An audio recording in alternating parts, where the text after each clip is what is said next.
Hello everyone. तर आज आहे संडे.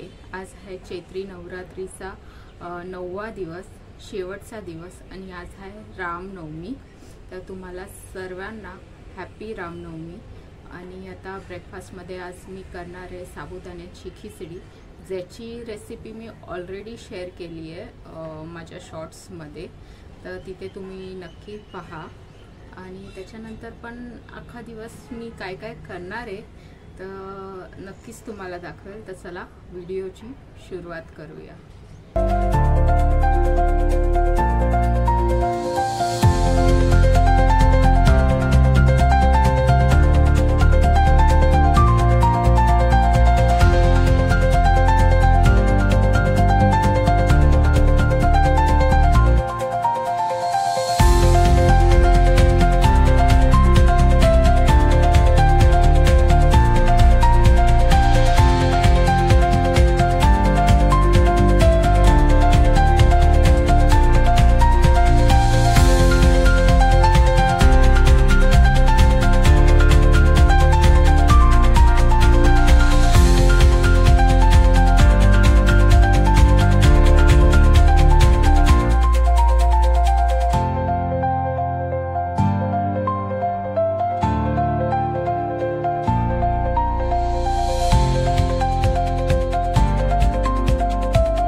ओके, सो आत्ता झाले मी रेडी मंदिरात जायला. आणि त्याच्यानंतर मसाल्याची सीझन आहे तर मसाल्याच्या बाजारात पण थोडंसं जाऊन येते. सो चला.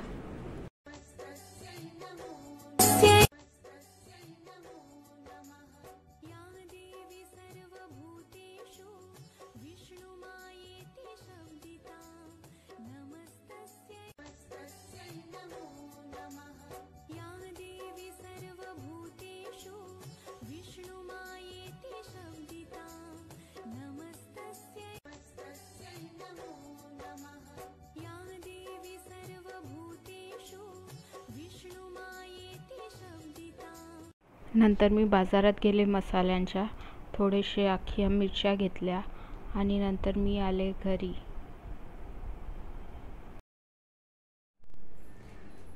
तर आता लंचसाठी मी बनवणार आहे राजगिऱ्याचं थालीपीठ. तर तुम्हाला रेसिपी दाखवते, खूपच सोपी आहे. चला.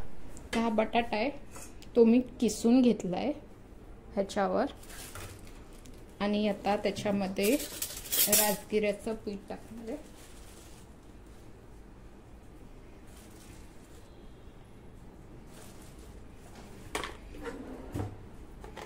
त्याच्यामध्ये चवीनुसार मीठ, शेंगदाण्याचा कूट,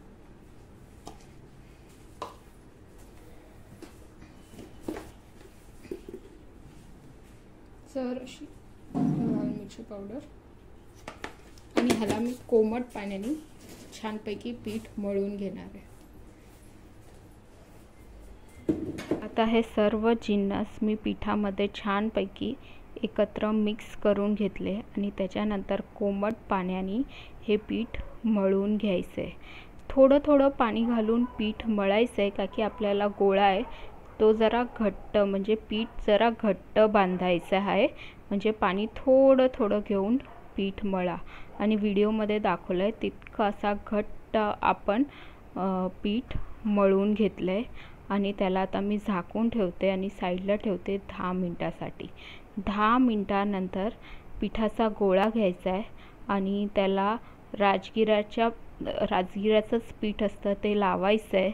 आणि तुम्ही पाहू शकता व्हिडिओमध्ये तसं हलक्या हाताने गोल फिरवत फिरवत हे थालीपीठ लाटून घ्यायचं आहे.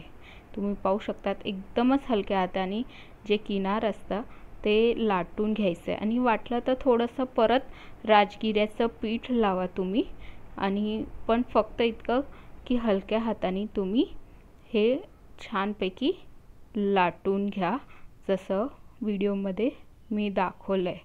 आणि हे लाटून आता झालं आहे। आणि एका साईडला मी तवा गरम करायला ठेवला होता, त्याच्यावर मी तूप होतं ते थोडंसं टिश्यू पेपरनी स्प्रेड करून घेतलं आहे। आणि हे थालीपीठ आहे ते मी तव्यावर ट्रान्सफर करून टाकलं आहे।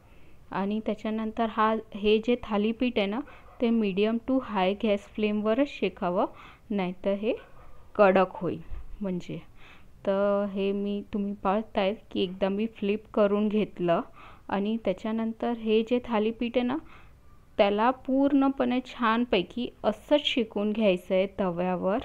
आणि तो शेकून झाल्यानंतर त्याच्यावर तूप घालून त्याला छानपैकी ब्राऊन रंग येईपर्यंत छानपैकी भाजून घ्यायचं आहे। तर अशा रीतीने हे थालीपीठ रेडी आहे।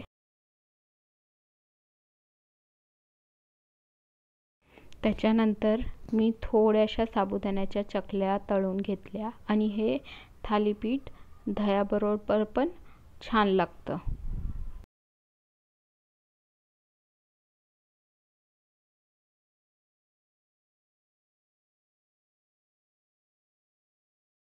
आता डिनरसाठी मी बटाट्याची भाजी करते, आणि मी कशी करते, कोणत्या पद्धतीने करते ते मी तुम्हाला दाखवते। मी तूप घेतलं आहे, त्याच्यामध्ये जिरं टाकलं आहे, त्याच्यानंतर आलं मिरचीची पेस्ट टाकणार आहे, बटाट्याची जी कापं केली आहे ती टाकणार आहे, त्याच्यानंतर मी मीठ टाकणार आहे, आणि छानपैकी तुपात ही भाजी परतून घेणार आहे। भाजी परतली त्याच्यानंतर मग मी डेसिग्नेटेड कोकोनट जे रेडीमेड मिळतं तेच मी घातलं आहे त्याच्यामध्ये।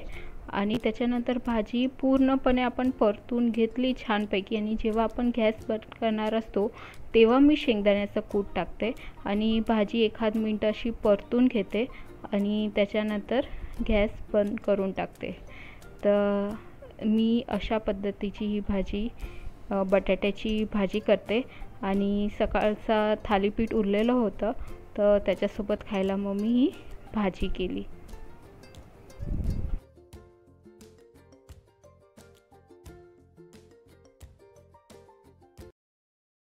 संध्याकाळी मी थोडं लिंबूचं सरबत बनवलं, आणि त्याच्यानंतर थोडेसे बदाम खाल्ले, आणि त्याच्यानंतर वॉक करायला गेली।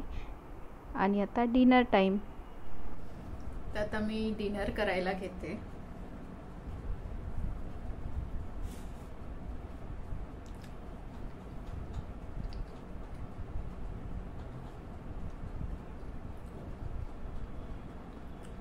खरंच हे थालीपीठ म्हणा किंवा राजगिऱ्याचा पराठा, तो भाजीसोबत खूप छान लागतोय, खूप मस्त लागतोय। तर ही रेसिपी नक्की करा, आणि कॉमेंट सेक्शनमध्ये मला लिहून पाठवा की कशी झाली।